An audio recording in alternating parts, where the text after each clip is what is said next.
ഇപ്പൊ നമ്മളിങ്ങനെ ഭയങ്കരമായിട്ട് അച്ഛന്റെ അമ്മയുടെയോ അല്ലെങ്കിൽ എല്ലാവരുടെയും ഒരു പാമ്പേർഡ് ആയിട്ട് ഇങ്ങനെ നിൽക്കല്ലേ. കുറച്ച് കഴിയുമ്പോൾ എനിക്കിനി യുകെയിലേക്ക് തിരിച്ചു പോകണം, അപ്പൊ വീണ്ടും എല്ലാ കാര്യങ്ങളും എന്റെ ഉത്തരവാദിത്തത്തിൽ വരും, ഇങ്ങനെയൊക്കെയുള്ള ടെൻഷനുകൾ ഉണ്ടോ? അങ്ങനെയൊന്നും ടെൻഷനൊന്നുമില്ല. കാരണം എനിക്ക് ചോദിച്ചു ചോദിച്ചു ഞാൻ എന്തോ ടെൻഷൻ ഉണ്ടാക്കുന്നു. ഇല്ലില്ലില്ല.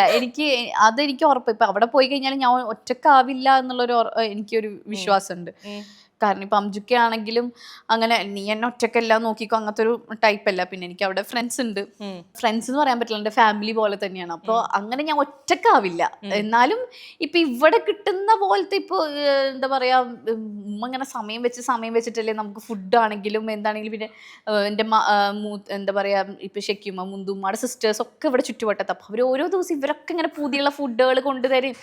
ആ ഒരു സംഭവം ചിലപ്പോൾ അവിടെ എത്തിക്കഴിഞ്ഞാൽ കുറച്ച് കുറവായിരിക്കും. പക്ഷെ അത് കുഴപ്പമില്ല, നമ്മൾ ഇങ്ങനെ കഴിച്ച് കഴിച്ച് അതെ. വണ്ണം വെക്കണം എന്നില്ല അല്ലേ. അതെ. അങ്ങോട്ട് നമ്മുടെ നമ്മുടേതായ പിന്നെ പ്രോട്ടീൻ റിച്ച് നമ്മളെ ഫുഡിലേക്കൊക്കെ മാറുമല്ലോ.